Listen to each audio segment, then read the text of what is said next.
Bien, gracias. ¿Usted sobrevive? Yo creo que mucho más que sobrevivir. Creo que estamos saliendo del infierno de manera exitosa.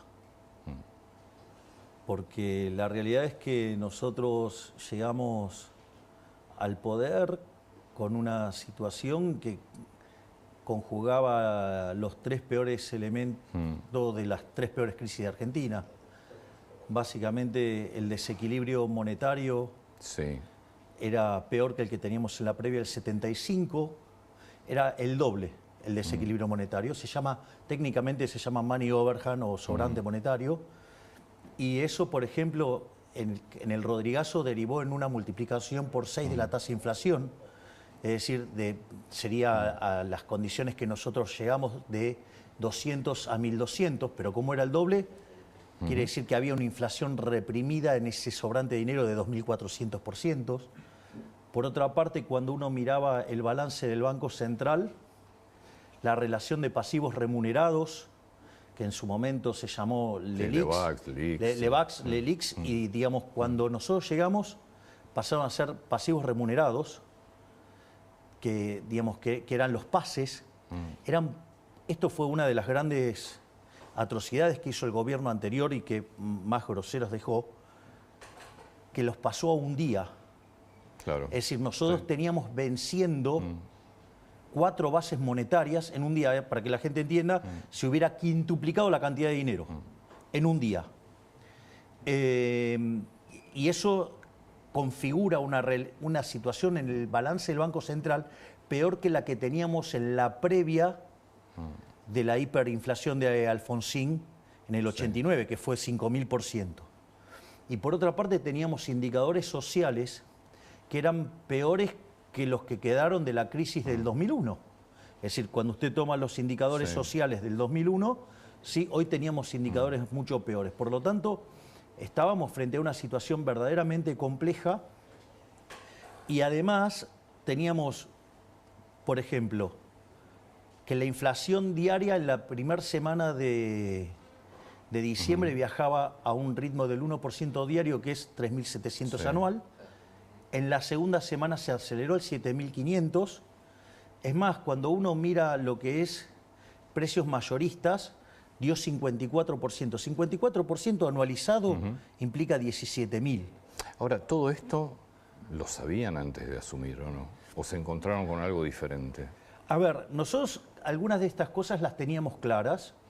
De hecho, nosotros hicimos un programa económico para enfrentar un verdadero desastre, que es lo que hicimos, y por lo cual, digamos, ese exceso de aversión al riesgo es lo que permitió que fuera tan exitoso este combate contra la hiperinflación, por ejemplo. Porque no hay que olvidar que hoy la inflación mayorista fue del 2,1%. Eso anualizado da 28. Es decir, pasamos de una inflación que venía viajando del 17.000 a una que va viajando al 28. Es un montonazo, horroroso, pero del 17.000 al 28 hay una diferencia notable. Y además, si esto hubiera estallado, los niveles de pobreza e indigencia, digo, la pobreza estaría en torno al 95% y la indigencia arriba del 50%. Entonces, lo que sucede es que cuando uno se pone a mirar los números, había un montón de cosas. Primero, que la posición de los pasivos remunerados, que eran posiciones que estaban a 30 días, 60 días, 90 días, la habían pasado a un día. ¿Eso por qué cree que lo hicieron? Bueno, nuestra hipótesis es que ellos considerábamos que nosotros no éramos liberales libertarios, sino que consideraban que éramos liberales libertarados. Y que nosotros alegremente el primer día íbamos a abrir todo. Hubiera sido un caos eso. Claro, y eso hubiera derivado en una hiperinflación, en una crisis social sin precedentes, y ahí ellos hubieran hecho 2 por 1, por decirlo de alguna manera, porque hubieran sacado todas las huestes típicas del peronismo a hacer desmanes sociales, ataque a supermercados y demás durante las fiestas. Esto ya pasó en el 2001, 2002, ¿no? Digamos que con Duhalde y Alfonsín, digamos, desde la provincia de Buenos Aires coordinaron el golpe de Estado a De la Rúa, ¿sí? Digamos, y cuando llegó Duhalde al poder se acabaron los saqueos, ¿no? Pero dicho esto, además, no solo que volvían al poder en los primeros días de enero, sino que además mataban la idea de la libertad. ¿Y por qué para ellos es importante matar la idea de la libertad? Porque es las ideas que van contra los curros de la política. Porque si yo hago la configuración de los problemas que tenía de stocks, Sí. porque nosotros siempre decimos que no abrimos el cepo por el tema de los stocks.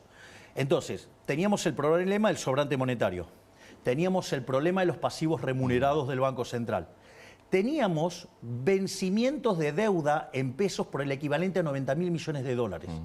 Teníamos vencimientos de deuda externa por 25.000 millones de dólares, donde gran parte de eso era con el Fondo Monetario Internacional y el acuerdo estaba caído. Es decir, donde Massa había incumplido sistemáticamente, y en ese contexto, que esas revisiones o rearmados pueden tardar entre 3 y 6 meses, nosotros volvimos a estabilizar el acuerdo en un fin de semana. No solo eso, sino que además estaba la deuda de la CIRA y de los dividendos Eso atrapados. para los importadores. Claro, que por el equivalente de 50.000 millones de dólares. Entonces, todo ese desequilibrio de stocks, si nosotros abríamos el cepo el primer día, se iba a producir una fuerte caída de la demanda de dinero y una corrida desde el peso hacia el dólar, y eso claramente hubiera generado una hiperinflación. Entonces, nosotros básicamente lo que empezamos a hacer es, dijimos, ok, acá hay que matar la inflación. Ahora, nosotros en nuestra hipótesis, la inflación es siempre y en todo lugar un fenómeno monetario. Digo, para aquellos que estén interesados en la discusión técnica, hoy yo cierro las jornadas del Banco Central y voy a estar discutiendo estos temas desde el punto de vista profesional y técnico, digamos a fondo. Sí. Entonces, ¿qué era? Había que cortar con la emisión monetaria. La emisión monetaria, usted tenía lo que se llama la emisión por sector fiscal, la emisión por sector financiero y la emisión por sector externo. La emisión por el sector fiscal, Argentina tenía un déficit fiscal de 5 puntos del PBI. Sí. Nosotros ¿qué hicimos? Hicimos el programa de déficit cero. Esto es muy interesante, porque fíjese, en 123 años, o sea, desde el inicio del siglo XX hasta hoy, Argentina tuvo déficit fiscal durante 113. Y en los 10 que no tuvo déficit fiscal fue porque estaba en default, con lo cual era mentira. Es decir, a nosotros nos decían que alcanzar el déficit cero era imposible, que no se podía ajustar más que un punto del PBI por año con suerte. Cuando nosotros dijimos que íbamos a conseguir el déficit cero en el primer año de gestión, nos dijeron que era imposible, que era una locura, que estábamos delirando, se nos reían de la idea de la motosierra. Ahora, es muy interesante esto. ¿Por qué? Porque lo logramos en un mes. Y esto es muy interesante porque además lo hicimos con mucha conciencia social. Porque el ajuste sobre, por ejemplo, obra pública, que la eliminamos de cuajo, las transferencias discrecionales de provincias, que la eliminamos de cuajo, que pasamos de 18 ministerios a 8, digamos, con reducción de personal, con reducción de, por ejemplo, de los curros de los gerentes de la pobreza. Bueno, toda esa situación, nosotros sobrereaccionamos el ajuste y le dimos contención social. Es decir, hicimos una, por ejemplo, porque le paso números. Por ejemplo, nosotros, el plan 1000 días, algo fundamental para lo que es la conformación del cerebro de los chicos, 500% subió. El tema de los chicos que van a los colegios, ¿sí? Y entonces vio que es una situación muy complicada cuando los padres tienen que sacar a sus hijos del colegio, no solo por lo que le duele a los padres, sino por lo que implica para la reinserción de los chicos que tienen que cambiar de compañeros. Esto es una situación muy complicada. Dimos vouchers educativos por el 75% de la matrícula. Además, hicimos un plan para útiles que le llegó a 7 millones de chicos, que se multiplicó, subió un 800%. Es más, si usted toma la tarjeta alimentar y la AUH, hoy cubre la canasta básica, cuando el gobierno anterior tan social, digamos, cubría la mitad. Ahora, ¿saben lo que pasa en la calle? Claramente. Yo ando por la calle. Ando mucho más de lo que la gente se imagina. ¿Y cree que la gente va a tener paciencia mucho más tiempo? Porque el dinero no alcanza, está claro. A ver, lo que hay que comprender es que el populismo no es gratis. Sí. El populismo no es gratis. Vamos por parte. Porque yo la pregunta que puedo hacer es, bueno, ¿qué me propone que haga alternativamente? yo estoy proponiendo esto. ¿Usted qué me propone alternativamente? ¿Seguir con lo que hacía Massa? Massa y el kirchnerismo, ¿sabe cuánto financió de déficit en el último año con emisión monetaria? 13% del PBI. 13% del PBI. Es un escándalo. Entonces, la contracara era ir a la hiper, la contracara era 95% de pobres, la contracara era 60% de indigentes. Usted me dice el número de pobres e indigentes, es horroroso. Terrible. Es terrible. Ahora, fíjese, porque publican el dato del primer semestre. Y dicen, no, saltó de 41 a 52. No. Digamos, si lo descompongo por trimestre, tengo 56 y 51. ¿Sí? Con lo cual saltó en el primer trimestre y después bajó en el segundo trimestre. Ahora, si lo tomo, digamos, con una frecuencia más corta, están los números de Martín González Rosada, digamos, el Ditela. En realidad, al inicio salta a 57 y hoy la cantidad de pobres está en 49. Es decir, ya bajamos 8 puntos la pobreza. Esto no es un chiste. Es decir, después del cimbronazo, bajamos 8 puntos la pobreza. Entonces usted me podría decir, bueno, pero la discusión es qué pasó durante diciembre. Ahí, digamos... Esa es la discusión de Rubinstein, no mía. Bueno, mire qué interesante, lo deshonesto que es intelectualmente Rubinstein. Porque Rubinstein dice, no, bueno, esto es culpa de Milei que devaluó. ¿Cómo me va a decir que es culpa mía que devalué si había una brecha del 200%? El tipo de cambio, el paralelo era 3 veces el oficial. Y además teníamos 12.000 millones de dólares de reservas internacionales de neta negativa. ¿Cómo me va a decir que es mi culpa? Digamos, fíjese, lo puedo hacer con un ejemplo tonto. Digo, suponga lo siguiente, que usted tiene controles de precios, porque había controles de precios en el gobierno anterior, ¿no? Digo, porque esa parte también la gente se lo olvida. Entonces, usted tiene control de precios. ¿Qué es lo que pasa cuando hay control de precios? La consecuencia natural de esto, que es el desabastecimiento. De hecho, las góndolas, fíjese que en la última parte del año estaban súper vacías. Ahora, ¿qué pasa? Como usted toma pobreza e indigencia por una línea de ingresos, ¿qué es lo que pasa? Usted tiene dados los ingresos y del otro lado compara una canasta, ¿sí? Forma una canasta y mira cuánto cuesta. ¿Qué pasa? Usted tiene los precios controlados y eso es lo que entra en la canasta. Claro, pero usted después va a la góndola y no está. Entonces, si usted lleva esa situación al límite, llega un momento que no hay más nada en la góndola. Cuando no hay más nada en la góndola, ¿cómo se arregla? Se compra lo que aparece en el supermercado. Pero se comió toda la góndola, se comió todo el capital. Todo lo que había estoqueado, digamos, que estaban en las góndolas, desapareció. ¿Cómo lo arregla? ¿Cómo hace para que vuelvan los productos a las góndolas? Tiene que liberar los precios. Cuando usted libera los precios, obviamente que la canasta usted la sincera y ahora la canasta es más cara. Pero no es que más cara ahora, era más cara antes. Lo que pasa es que como no permitían subir los precios, obviamente los productos desaparecían. La única forma, porque usted sabe que yo le puedo decir que el tipo de cambio vale $1. Ahora, ¿sabe a dónde va a comprar? En ningún lado, no hay. Es decir, precios al que hay. Hay un ejemplo maravilloso de Pablo en un libro que dice... Va un hombre a un bazar y se quiere comprar un jarrón. Entonces le dice, ¿cuánto cuesta ese jarrón? $1.000.000. Pero ¿cómo? Si enfrente, digamos, ese mismo jarrón cuesta 250.000. Compre allá. Dice, no, pero no hay más. Bueno, acá cuando no haya más también va a valer 250. Es decir, precio es al que hay. Entonces, a esos precios falsos no había mercadería, había desabastecimiento y ya no quedaba nada. Entonces, sí, podíamos tener muchísimo menos pobres, pero no iban a poder consumir nada. Cuando usted sinceró, porque necesitaba que vuelvan los productos a las góndolas, eso implicó un salto en los precios de los productos y dado los ingresos implicó un aumento de pobres e indigentes. Ese sinceramiento, para que se empiece a reconstruir la economía, usted lo que tiene es que hizo que se sincerara el número de pobres que dejó el kirchnerismo, que era 57%. Hoy, después de 10 meses de programa económico de estabilización, hay 49. Es decir, bajamos 8 puntos la pobreza. Y hay algo que es más interesante, que es, y esto lo señaló días atrás en una nota que le hizo acá Luis Majul a José Luis Daza, que es interesante el punto. Porque si yo tomo el último dato del PBI desestacionalizado y lo miro contra diciembre, o sea, estoy hablando del EMAE, ¿no? Que es la estimación mensual del PBI. ¿Sabe cuánto cayó el PBI? 0,6%. De diciembre a hoy. Entonces, quiere decir que hicimos el ajuste más grande de la historia de la humanidad, porque usted tiene que sumar el ajuste que hicimos en el fisco, en el tesoro, por 5 puntos del PBI, pero también hicimos un ajuste en el Banco Central de 10 puntos del PBI. Y Después, la actividad solo cayó 0,6. Si yo miro industria, hoy estoy arriba el desestacionalizado respecto de noviembre.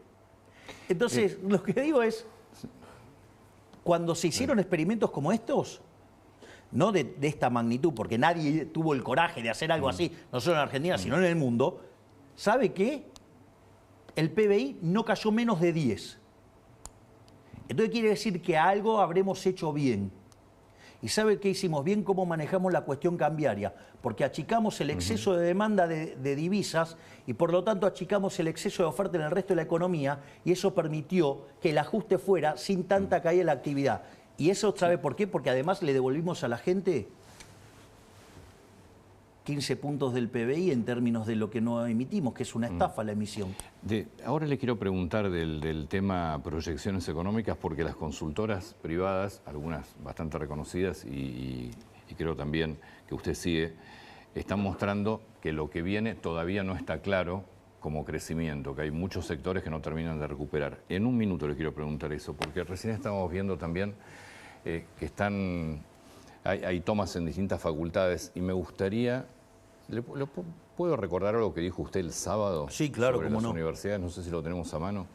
Porque se disparó también una polémica importante con esto, porque muchos vieron que era tal vez la puerta abierta de una universidad pública que va a dejar de ser gratuita. Pero usted decía esto el sábado.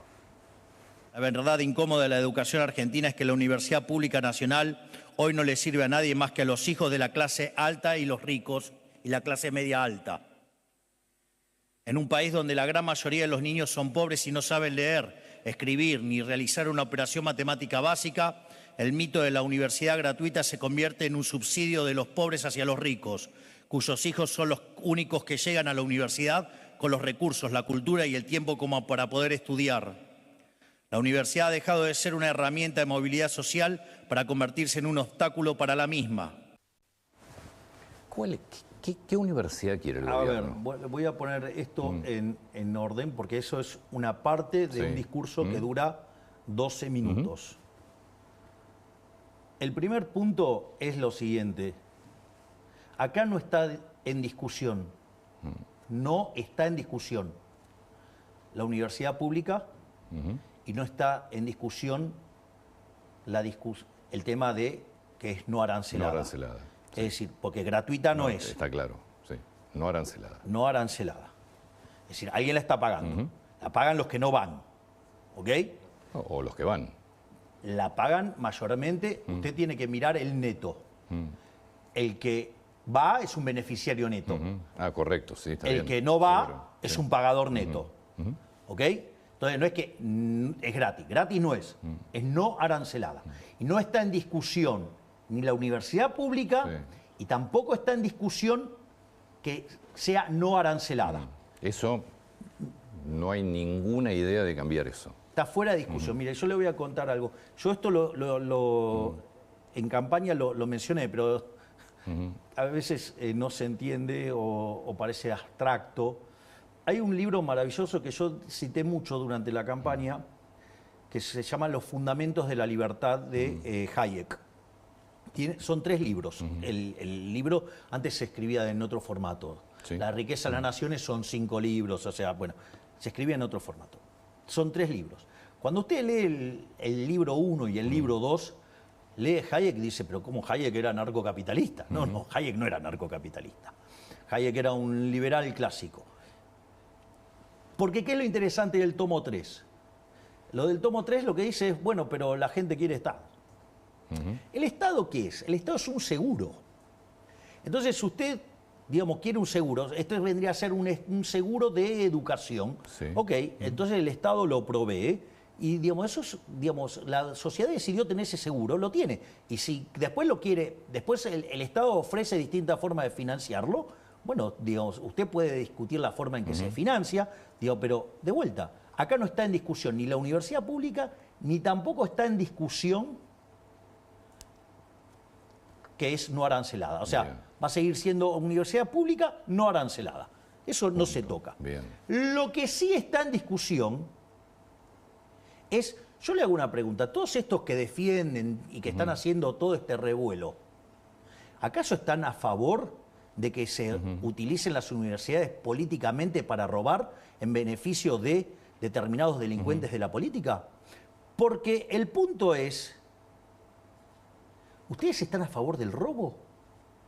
Es decir, yo lo único que estoy diciendo es, como esto está siendo pagado Por todos. por todos los argentinos, desde mi punto de vista, creo que corresponde que esos fondos tengan que ser auditados. ¿Sí? Porque los impuestos no se pagan voluntariamente, se Pero pagan es a que punta de pistola. No hay duda que tiene que ser auditado. Bueno, entonces tienen que ser auditados. La pregunta es, entonces, ¿por qué no quieren ser auditados? Si no está en discusión la universidad pública, si no está en discusión que es no arancelada, ¿por qué entonces tanto problemas? ¿Porque las queremos auditar? ¿Sabe quién no quiere ser auditado? Principio de revelación se llama, el que está sucio. Es decir, y todo este revuelo es tomar una causa noble, como es la causa de la universidad pública no arancelada, y agarrar y ocultar los curros de los delincuentes. Esto es lo mismo que pasa con... Eso está claro. Pero Antonio, esto es lo mismo que pasó con el tema de los gerentes de la pobreza. ¿Qué fue lo que encontró la ministra Petovelo? Que se utilizaban los planes sociales para hacer política. Básicamente, todo el mundo creía que por el hecho de haber dado una tarjeta, eso evitaba que los gerentes de la pobreza manipularan a la gente. Y en realidad, ¿qué era lo que pasaba? Usted para poder cobrar, ¿sí?, necesitaba que una suerte de veedores, ¿sí?, le validara que usted había hecho tareas. Las tareas, ¿saben cuál era? Era ir a las marchas. Sí, sí. Y además, usted tenía que dejar la mitad. Entonces, fíjese qué interesante, porque nosotros cuando arrancamos con este tipo de operaciones, lo primero que hicimos fue que quitar la obligación de registrarse, de dar la prestación. Nos criticaron fuertemente porque decían, no, están fomentando lo vago. No, lo que estábamos haciendo era terminar con el curro de los gerentes de las pobrezas. Porque al no tener que ir a certificar, la plata le llegaba a la persona vulnerable de manera Lo que plena. pasa es que ahí el gobierno tenía acceso a los números y se puede presentar en la justicia. Con las universidades... No, bueno, solo ¿Qué van a sabemos lo hacer? que pagamos porque, digamos, Claro. no hay auditorías.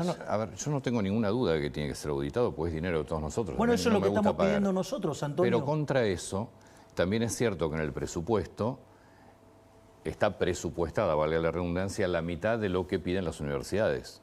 Es decir, que evidentemente pero, a ver, la hay un pregunta es- desfinanciamiento de No, las pero la pregunta es, universidades. ¿está cerrado el presupuesto? Todavía tiene que debatirse en el Congreso. Bueno, entonces que cuando lo debaten en el Congreso, que cambien la composición, Que le saquen a un sector. pero siempre cumpliendo la ley del déficit cero. Es decir, si yo, digamos, yo ni me meto en eso, que agarren y determinen la composición del gasto que quieran, yo no me meto en eso. Pero sí le puedo decir algo, algunos datos. Primer punto, si yo miro 123 años de Argentina, Sí. Argentina es el país que más crisis tuvo en el mundo, tuvo 23 crisis. De esas 23 crisis, 21 tienen origen fiscal. Y esas 21, digamos, tienen déficit fiscal alto o estrafalario. Sí, correcto. Las más estrafalarias son el Rodrigazo con 14 puntos del PBI, en el 75, la tablita cambió en el 82,11, la hiperinflación de Alfonsín en el 89,8, la convertibilidad con 7, son los más escandalosos. Por lo tanto, usted ahí tiene un punto, digamos, en favor Sí. del equilibrio fiscal. No solo eso, sino que además la contraparte de la política fiscal que nosotros estamos llevando ha hecho que el riesgo país de 3.000 esté en torno a 1.100 hoy. Esa mejora en términos de solvencia intertemporal, porque justamente lo que hace el déficit cero es asegurar que no va a haber toma de deuda nueva. O sea, usted la deuda que terminará roleando el capital. Eso hace que la relación deuda-producto no suba más. Es decir, o queda igual o cae. Eso significa que usted de largo plazo es solvente, puede pagar. Por eso el riesgo país pasó de 3.000 a 1.100. Ahora, ¿cuál es la consecuencia de esto? Que el PBI con un riesgo país de 3.000 sería de 400.000 millones de dólares. Y con un riesgo de 1.100 es de 600.000 millones de dólares. Es decir, que la sola mejora que hicimos en el plano fiscal implicó que todos los argentinos son 50% más ricos. Sí, en los números está bien, no en los salarios. Ahora lo discutimos eso. Ahora discutimos eso. Yo no tengo, digo, o sea, yo estoy dispuesto a dar todas las discusiones. Digo, yo no voy a esquivar ninguna. Lo que digo es, ¿usted quiere un riesgo país de 3.000? Bueno, de lo que tiene hoy va a perder un tercio. Nosotros, en ese equilibrio, si usted quiere, digamos, es 50% más. ¿Sí? Porque vamos de un PBI de 400... Pero yo creo que no hay discusión del equilibrio fiscal. No, pero esto no es un punto menor, Antonio. Entonces, en ese sentido, nosotros tenemos claro que mejorar las condiciones de solvencia fiscal y bajar el riesgo país reduce la tasa de interés, incrementa la acumulación de capital y por ende los salarios y todos los argentinos son más ricos. Primer punto, o sea, estamos mejor, tenemos ingresos 50% más altos, si usted quiere, llámelo así. Dicho esto, la otra discusión que uno puede tener es, si yo empiezo a ceder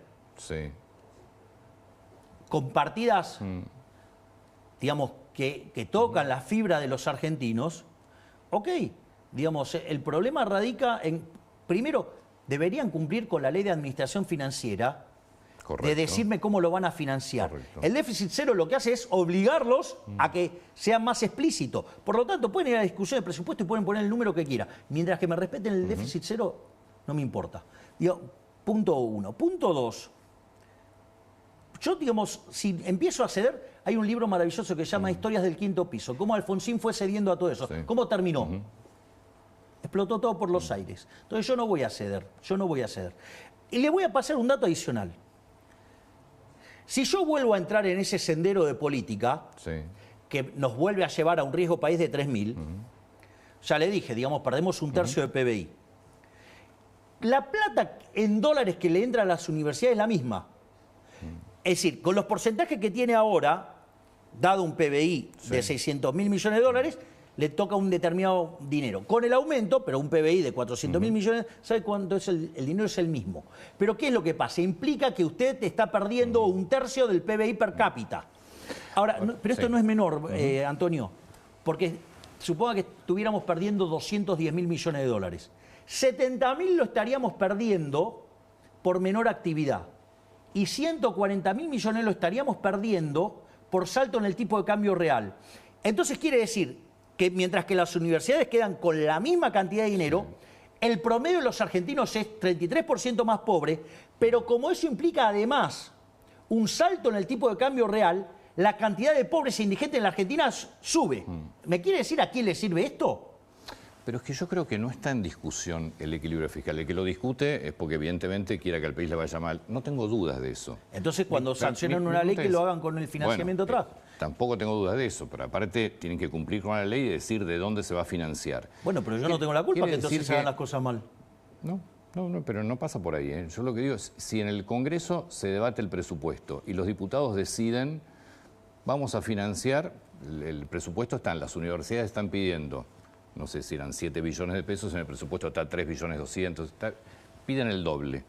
Si diputados decide darle esa partida a las universidades... Y va a tener que bajar de otra. Sí. Usted no tiene problema. Ninguno. Ninguno, pero que sean explícitos. ¿A quién le quieren sacar la plata? Es decir, digamos, lo que hay que tener claro es que el déficit cero no se negocia. Entonces, usted quiere subir una partida, súbala. Yo no tengo problemas con eso. Lo que le digo es, tiene que bajar otra. Está claro que los docentes no están bien pagos. Eso es indiscutible. A ver, los docentes no están bien pagos, no de obra. Es histórico eso. Seguro, pasa que ahora es presidente usted. Bueno, claro. Digamos, entonces los tipos que no lo arreglaron me vienen a reclamar a mí por lo que, digamos, pasa hace 40 años. Yo digo, más allá de quienes les reclaman. Pero de vuelta, pero yo lo que estoy diciendo es que no quiero arreglarlo. Yo estoy diciendo, estoy dispuesto a arreglarlo. Lo que estoy diciendo es, acá tienen el presupuesto, perfecto. Vean cómo lo quieren reasignar. Pero lo que yo le estoy diciendo es, acá hay una restricción que es el déficit cero, déficit financiero cero. Si yo pago los intereses de la deuda, con el resto hagan lo que se les da la gana. Pero no voy a subir impuestos. Además, tampoco voy a tomar deuda nueva. ¿Sabe cuál fue el único gobierno que bajó la deuda verdaderamente en los últimos 40 años? No vale contar, digamos, las reestructuraciones, porque eso es eso es robarle al acreedor. Sí. Nosotros ya bajamos 20.000 millones de dólares de deuda. ¿Qué me cuenta? ¿Por qué cree? Sí, yo voy a algo. Para mí, en serio, no hay discusión del equilibrio fiscal. Me parece que discutir que el país sigue... No, pero hay gente que sí lo discute. Sí, no... Para mí no hay discusión. Como hay no hay gente discusión, que como no hay discusión de la universidad pública. No, hay gente que dice, no, bueno, se puede financiar con emisión qué? monetaria. No, sí, o con, sea, con inflación. Con impuesto inflacionario. Es decir, con una estafa a los más vulnerables, o sea, estafando a los que menos tienen. Sí. O, digamos, con deuda, rompiéndole la cabeza a las generaciones futuras. ¿Le preocupa que no se apruebe el presupuesto? No. Gobernaré con el de 2023, si no.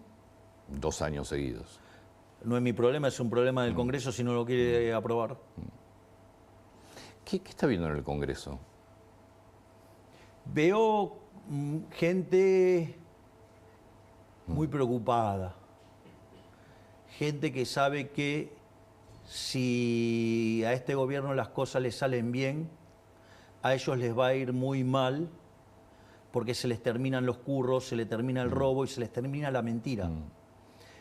Es decir, el consenso alfonsinista, la corrección política, esta idea socialdemócrata de entender la vida, fracasó.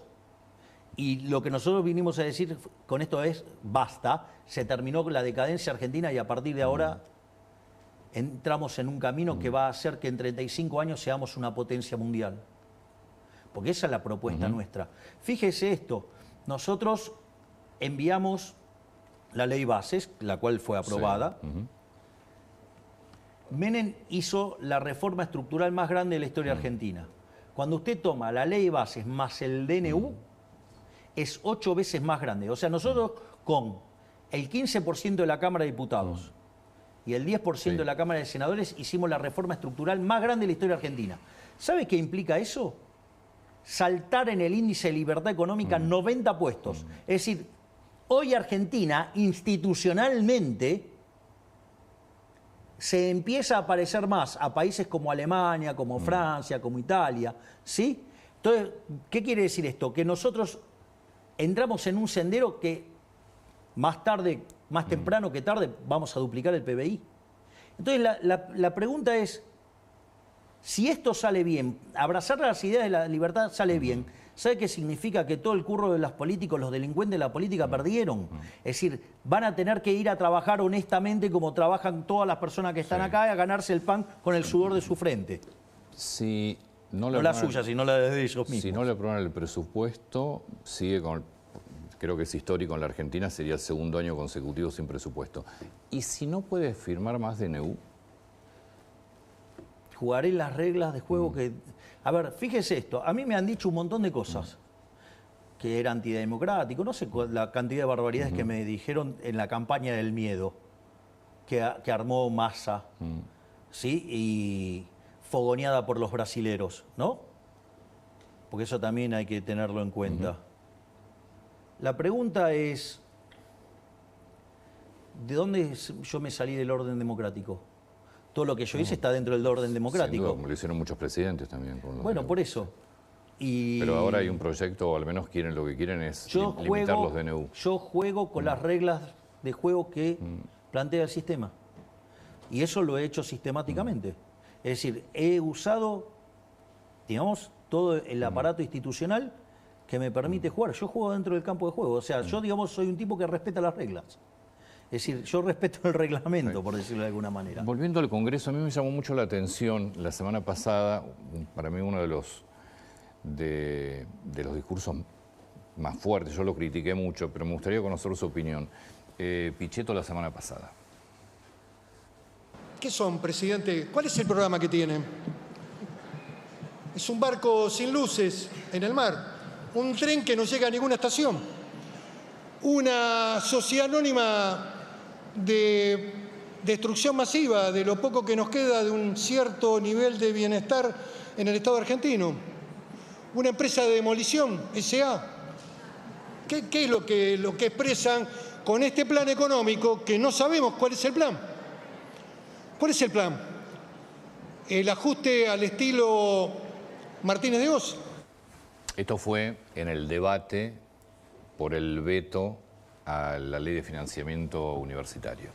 Bueno, lo primero que podría decir de las reflexiones de Pichetto es que es alguien que verdaderamente es un ignorante en términos de economía. Porque primero es absolutamente inválido la comparación con el programa de Martínez de Oz, porque básicamente yo le diría, una de las cosas que no hizo el programa de Martínez de Oz fue justamente hacer el ajuste fiscal.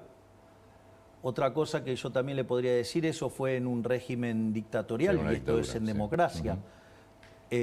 Por lo tanto, ese tipo de analogías es bastante poco feliz. Pero más allá de eso, usted, ¿cómo es un programa de estabilización? Un programa de estabilización en un país normal, razonable, tiene tres patas.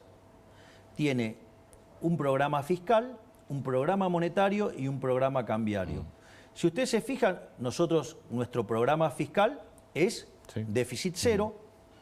Nuestro programa monetario fue pasando por distintas, digamos, una vez que terminamos de limpiar los pasivos remunerados, pasamos a exceso de oferta cero, es decir, aceptábamos solamente comprar dólares, y después pasamos directamente a emisión cero.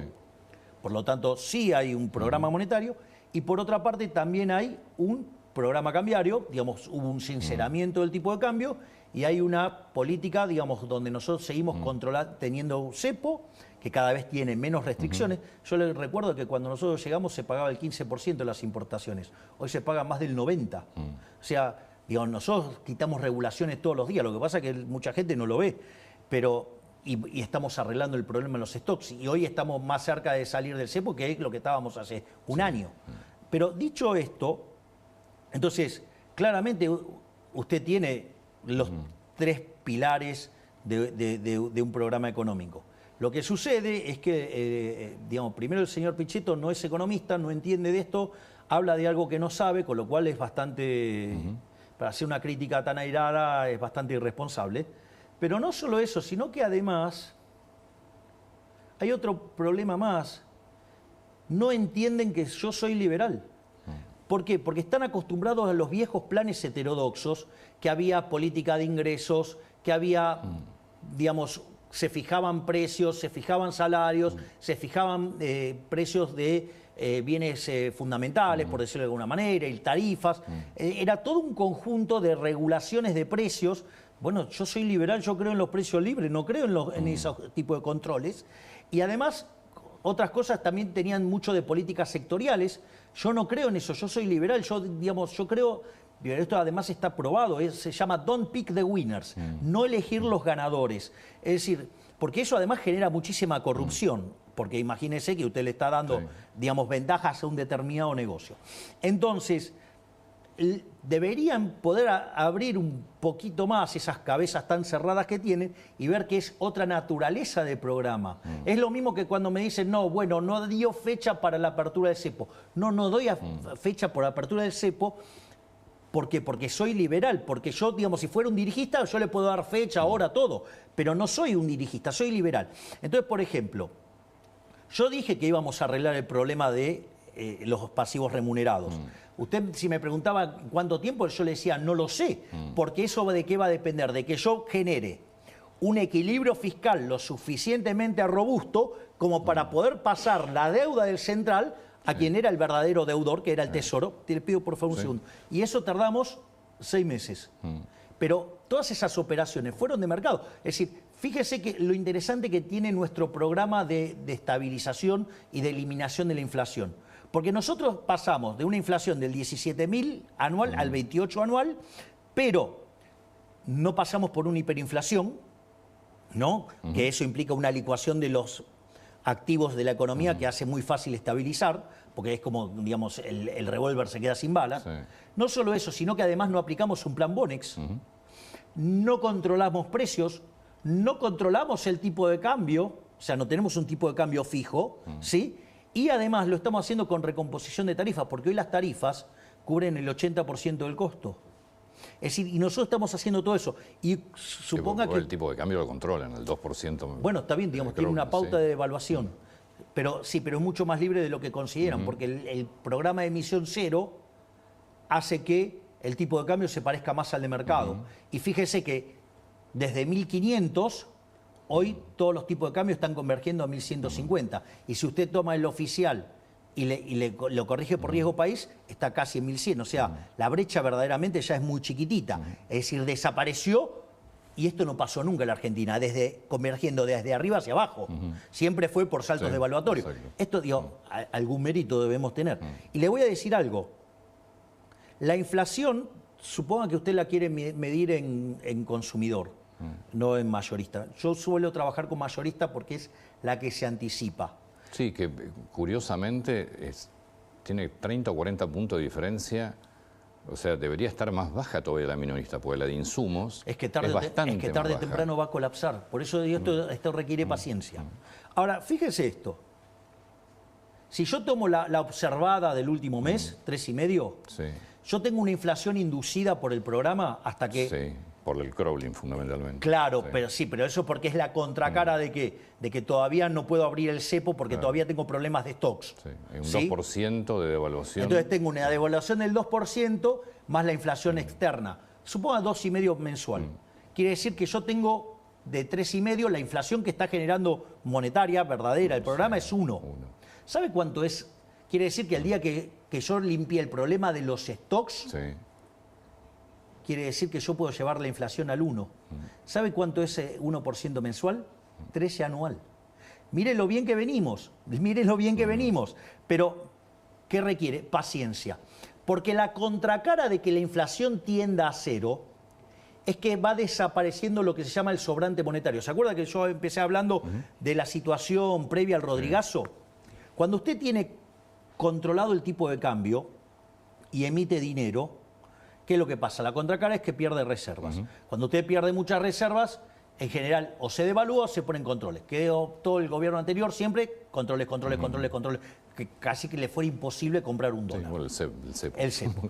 Eso es lo que hace que usted demande más pesos que los que quiere tener.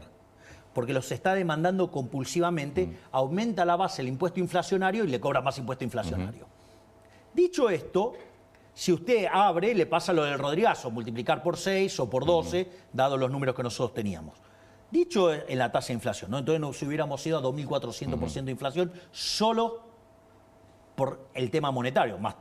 Imagínese si se hubiera multiplicado por 5 la base monetaria, imagínese la ejecución de los puts, imagínese los 90.000 millones de dólares en deuda en peso que teníamos.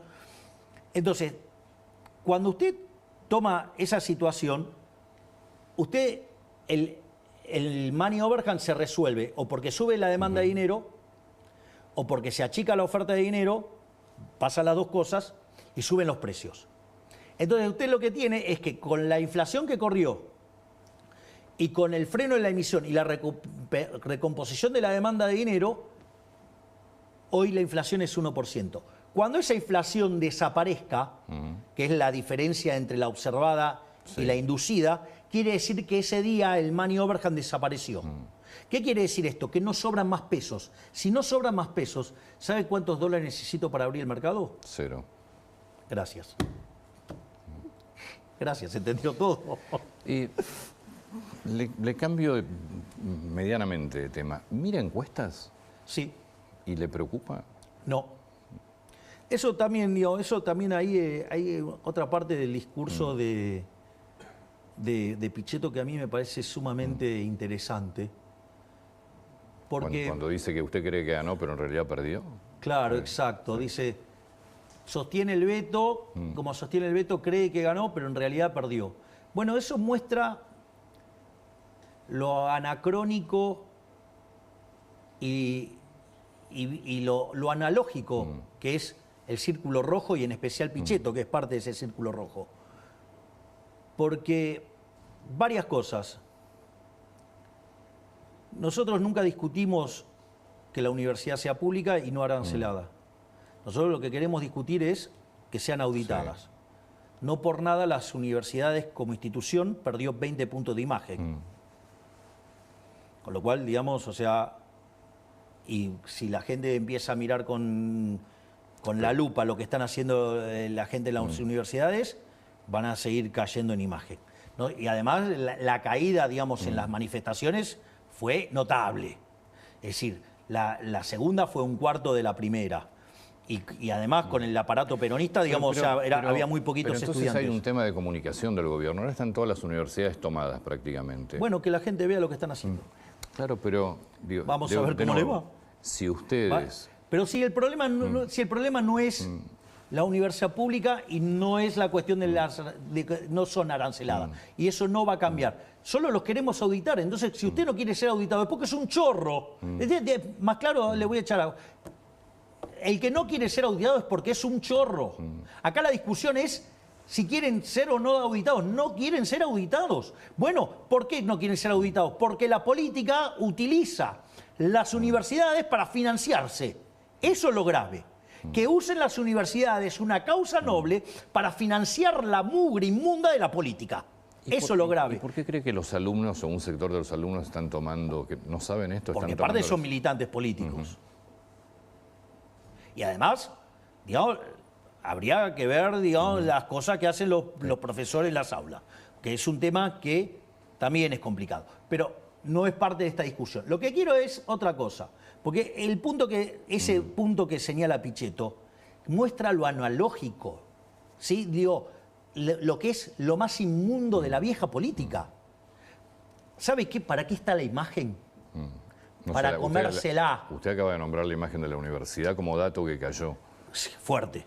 Pero fíjese esto, y con las cosas que están haciendo se le va a caer mucho más. Pero les preocupa entonces, ustedes ven las mediciones de Nosotros imagen. miramos las encuestas, pero ahora también si quieren hay una discusión de cómo se miran las encuestas, que esto también es interesante. Me interesa lo de la imagen además. Porque Bien, creo que... fíjese esto, porque esto es muy importante.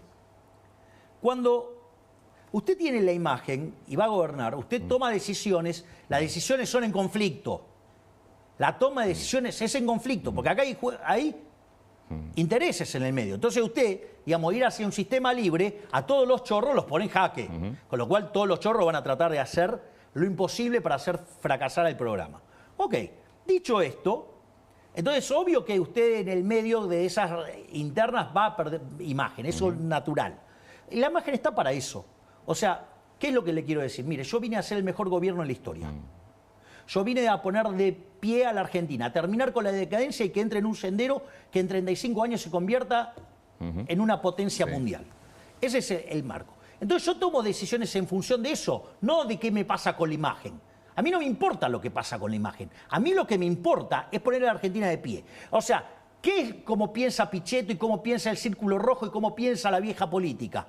Mirar la imagen, a ver qué opina, qué dice esto, qué dice el otro. Cuando usted cae en eso, usted se va a encontrar que entonces empieza a ceder a todas las demandas, porque no quiere perder imagen. Y usted termina después haciendo un desastre fiscal, y ese desastre fiscal termina en una hiperinflación, termina en la decadencia que tiene Argentina. Porque ese es y termina con una imagen destruida también. De hecho, hay que mirar las imágenes de muchos de los políticos que han pasado. Bueno, por entonces, Argentina. si yo si todos los políticos terminan con imagen destruida, prefiero terminar con una imagen destruida, pero con la economía en un sendero de crecimiento para que Argentina en 35 o 40 años se convierta en una potencia mundial y no que siga en esta decadencia inmunda. Entonces, fíjese, lo que usted me dijo es brillante, porque dice, no paga hacer populismo. Hacer populismo no paga, porque además de ser el país más rico del mundo en 1895, hoy estamos en la mitad de la tabla. Entonces, lo que quiero decir es lo siguiente, yo no tomo decisiones mirando la imagen. Yo no tomo decisiones de esa manera. A mí, ¿sabe qué? Fíjese, la diferencia entre otro político y lo que nosotros proponemos. Yo esto lo dije en un reportaje que me hizo Alejandro Fantino en la previa. Dije, mientras que los otros políticos le piden el voto para que le den el poder y que ellos decidan sobre su vida, yo pido el voto para devolverle el poder a la gente y que la gente sea el propio arquitecto de su futuro. Con lo que implica percibir los beneficios, pero pagar los costos, ¿no? Digo, ese conceptualmente. Segundo punto, Fíjese esto. Yo siempre que digo que esto es un trabajo para mí. De hecho, ¿por qué renuncio a la jubilación de privilegio? Porque lo miro como un trabajo. Si yo lo miro como un trabajo, a mí, ¿sabe qué? Me dieron un job description. Mi job description, ¿qué dice? Usted tiene que bajar la inflación y usted tiene que terminar con la inseguridad. Tiene 4 años más 4. Digamos, el job description es por estos 4 años. Si yo le digo, mire, la inflación está bajando, es innegable que está bajando. Evitamos un desastre hiperinflacionario y la inflación está bajando. Con lo cual esa parte del job description la estoy cumpliendo. No solo eso, sino que además la inseguridad. Fíjese qué maravilloso, digamos, lo que está haciendo la ministra Bullrich. Llámese el plan Bandera en Rosario. ¿Sí? Bajó 70% los homicidios. ¿Sí? Si usted toma el total del país, bajaron más de 11%. Si usted, lo que tiene que ver con el protocolo antipiquete, el protocolo antibloqueos para que no bloqueen a las empresas, ¿sí? Lo que tiene que ver con tribunas, seguras, lo que tiene que ver con la seguridad, por ejemplo, en los medios de transporte. Entonces, mire todo lo que se está haciendo, todo lo que tiene que ver con los operativos antidrogas. Entonces, en eso también estamos cumpliendo. O sea, estamos cumpliendo en todas las cosas que me plantearon el job description. Y le voy a comentar una anécdota para que se vea más claro cómo yo pienso los problemas. Luego de que ganamos las elecciones, voy a la Quinta de Olivos a visitar al expresidente Alberto Fernández. Sí. Entonces, cuando terminamos de desayunar, fuimos a caminar por la Quinta. Y entonces el expresidente Alberto Fernández me dice que se sentía como un rematador mostrándole la casa al nuevo propietario. Y yo le contesté, no te equivoques. Yo no soy el nuevo propietario, yo soy el nuevo inquilino. Por 4 años con opción a 8. ¿Está claro? Es decir, entonces esta gente está mirando todo el tiempo la cuentita electoral. Y yo vine acá a arreglarle el problema a los argentinos. Yo no soy esa basura de política de antes. Esa es la política que hundió a los argentinos. Yo vengo a hacer lo que me encargó la gente. Y si después me quiere renovar, me lo renueva. Y si no, que me ponga una patada en el traste, no tengo problema. Pero yo no voy a negociar mis promesas de campaña. Pero las encuestas las mira. Sí, pero la forma en la cual usted mira las encuestas, usted la puede mirar las encuestas de la manera, digamos, estúpida, como las mira Pichetto, o como las mira el Círculo Rojo, o como las miraba el Siniestro. ¿Sí? Entonces agarraba, miraba las encuestas y tomaba decisiones mirando las encuestas. ¿Sabe cuál es el problema si usted hace eso? El problema es que si usted hace eso, la suma de demandas es infinita. Es incompatible con los recursos que usted tiene. Entonces eso deriva siempre en un colapso fiscal. No por nada Argentina de los últimos 123 años tuvo 113 déficit. No, pero esto es importante. Ahora, ¿qué es lo que pasa? Hay una frase que yo suelo usar regularmente y que es muy valiosa, que dice, el que no sabe lo que busca no entiende lo que encuentra. Es decir, si hay algo que yo siempre marco en las reuniones de gabinete es el norte, ¿a dónde quiero ir? Y le encomiendo a cada uno de mis ministros qué es lo que necesito de cada uno de ellos. Y eso, digamos, o sea, se lo puede decir cualquiera de mis ministros, las decisiones las tomo delante de mis ministros. Sí. O sea, no es que voy, después me encierro y pido encuestas y resuelvo en función de eso. No, yo resuelvo acorde a mis ideales, a donde yo dije que voy a llevar la economía, al país. Dicho esto, ¿qué es lo que me da la encuesta? La encuesta me da el estado de situación. Me sirve para saber la radiografía de qué es lo que siente la sociedad.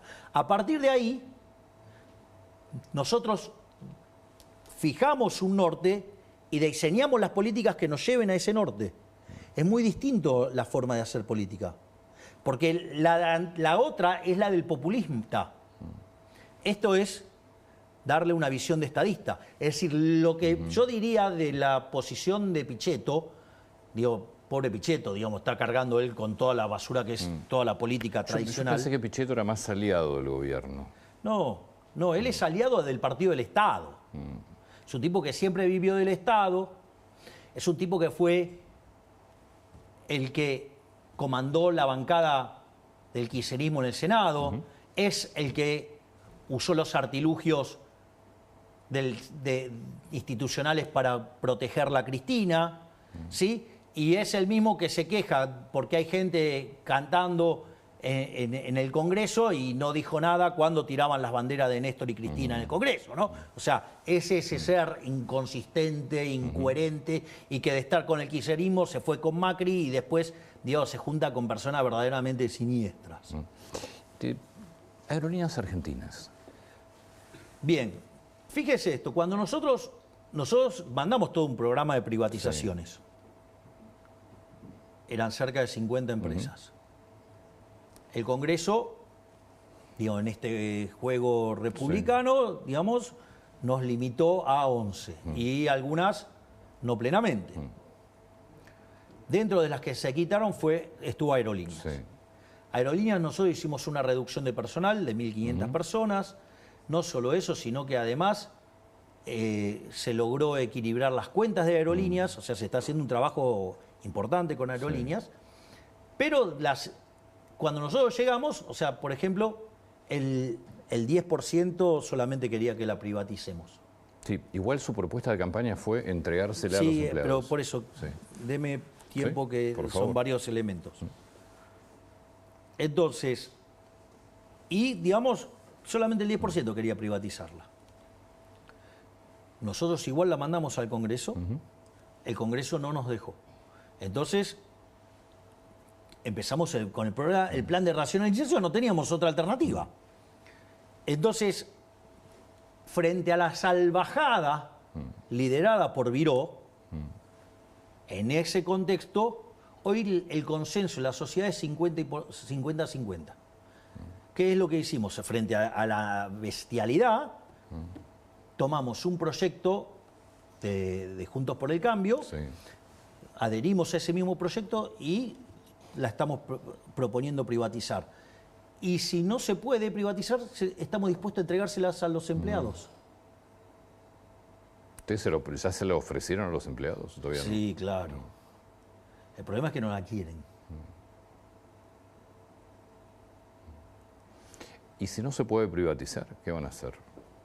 Se la vamos a dar a los empleados. Igual tenemos varias propuestas para privatizarla. ¿Ah, sí? Sí, hay varias empresas que ya manifestaron su interés. ¿De entrar como accionistas o directamente quedarse con la empresa? Quedarse con la empresa, sí.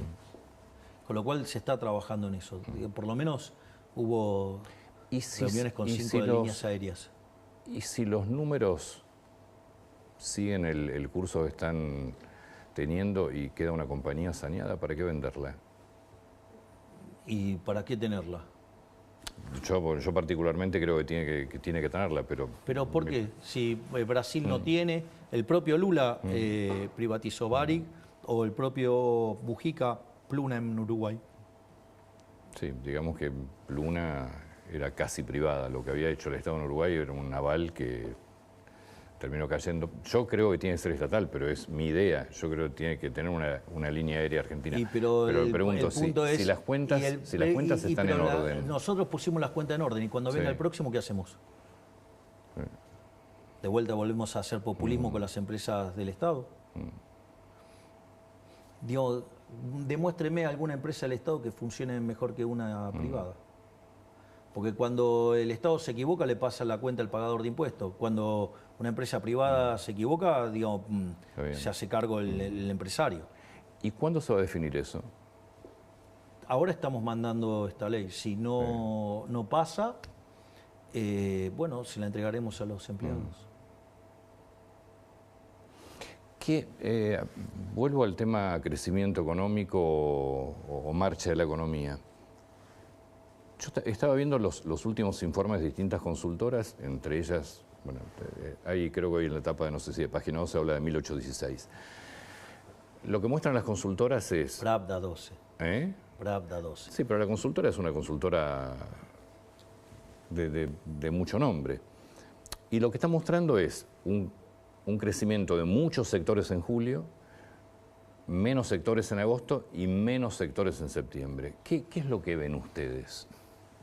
Nosotros consideramos que la realidad es heterogénea y que en ese momento hay momentos que tira más y hay momentos que tira menos, pero nosotros creemos que, digamos, en el neto los números son positivos y estamos saliendo. ¿Qué creen el año que viene de la Argentina? De hecho, digamos, fíjese, yo no hablo de números, pero mire el consenso de mercado. ¿Cuánto es? Digo, el consenso de mercado habla de una expansión del PBI de 5 o 6%. Sí. Bueno. ¿Eso es lo que ustedes estiman también? Más allá del mercado. No, digamos, tiene que haber proyecciones no, en pero el Ministerio de Economía. pero nosotros no trabajamos, digamos, las proyecciones. Nosotros las utilizamos para armar escenarios, no para... Entonces, fíjese que una de las cosas que tiene la ley de, digamos, de presupuesto con déficit cero es una construcción que neutralice el efecto de la inflación y del crecimiento, justamente para eso, para que usted tenga el equilibrio fiscal independientemente de eso. Digo, la responsabilidad del crecimiento económico no es mía. De vuelta, no soy fatalmente arrogante. Ustedes tienen que, el gobierno y el Estado tienen que dar las condiciones para que las inversiones privadas hagan crecer la economía. Las condiciones son que yo les ofrezco equilibrio fiscal, no emisión, o sea, una moneda fuerte, y le aseguro, digo, que no va a tener turbulencias cambiarias. Yo me ocupo de eso. El resto, digamos, las inversiones las determina el sector privado. Y yo le podría decir que hay muchos elementos para ser optimistas respecto a la evolución futura. Digo, el primer punto es el siguiente.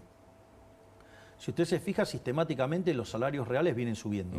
Es decir, los salarios le vienen ganando hace 5 meses seguidos a la inflación. Punto 1. Las jubilaciones vienen ganando en términos reales, de hecho están más de 5% arriba de lo que estaban en noviembre. Y si usted la toma en dólares, se triplicaron. Con una economía mucho más cara en dólares también, ¿no? Bueno, está bien, pero digamos, usted gana el triple en dólares hoy.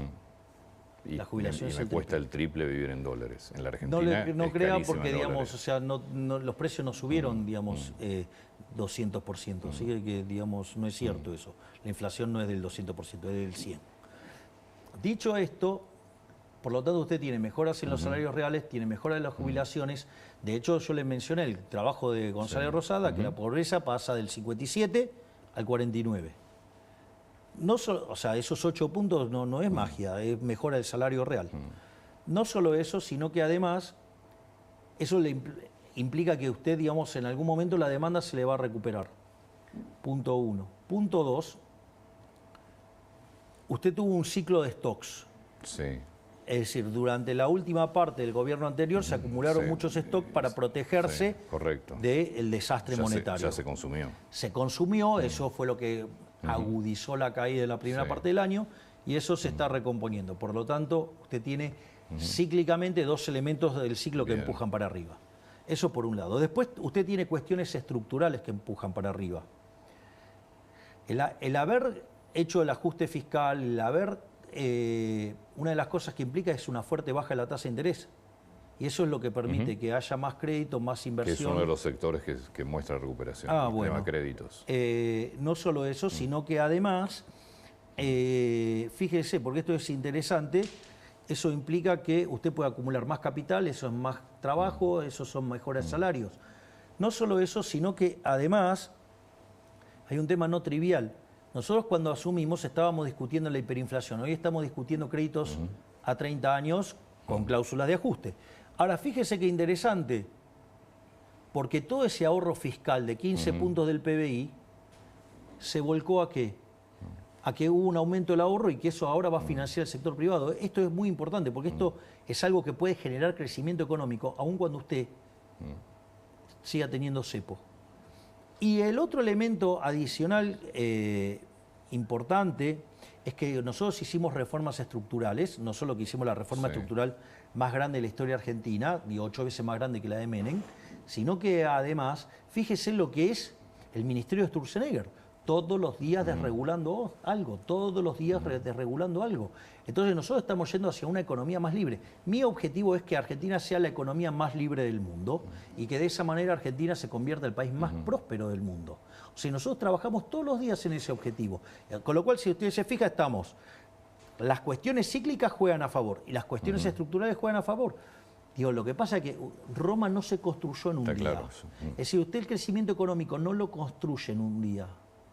Entonces, yo, digamos, lo que digo es que mirar los números con mayor detenimiento.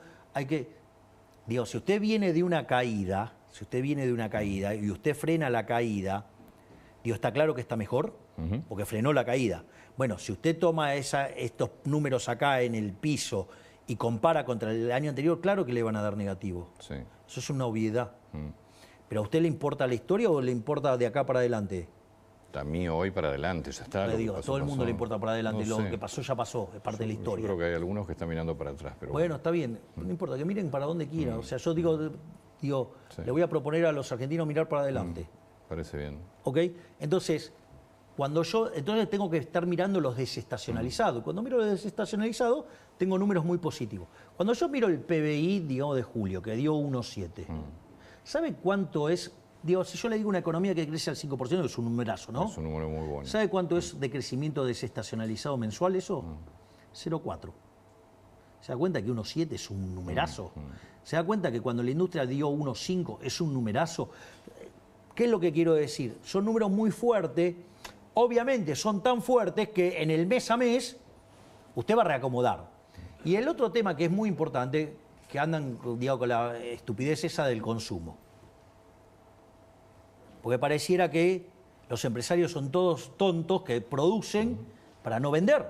Digo, sería bastante sospechoso que sean tan tontos. Digo, cuando son así, yo diría, ¿por qué no tratan de ser más respetuosos y tratar de ver qué es lo que están haciendo? Porque una de las cosas que pasa es que cambió la modalidad de venta. Entonces, de repente, los indicadores de consumo que tenemos, primero que nunca predijeron bien el consumo. Primer punto. Segundo punto, son cosas muy puntuales. Ahora, ¿por dónde cree que más compra la gente? Por Mercado Libre. Mire lo que son los números de Mercado Libre. Le propongo que mire lo que es el tuit que hizo Galperín. ¿Por qué no se ponen a mirar los números de Mercado Libre ahora cuando se publiquen los datos que se haga la presentación de balance? Y vamos a ver dónde estamos en consumo. Presidente, muchas gracias por el tiempo. No, por favor, Muy muchas atento, gracias a usted, Antonio. Por favor. Dicen que va a parar, pero no va a parar. Seguí intentándolo, seguí soñándolo.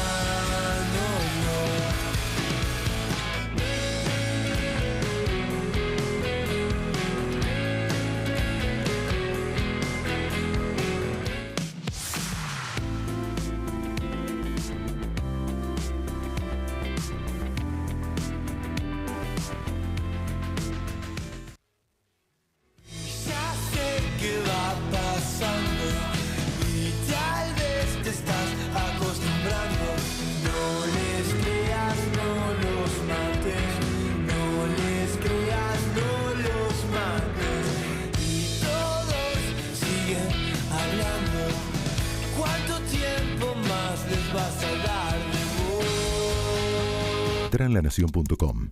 El valor de entender lo que pasa.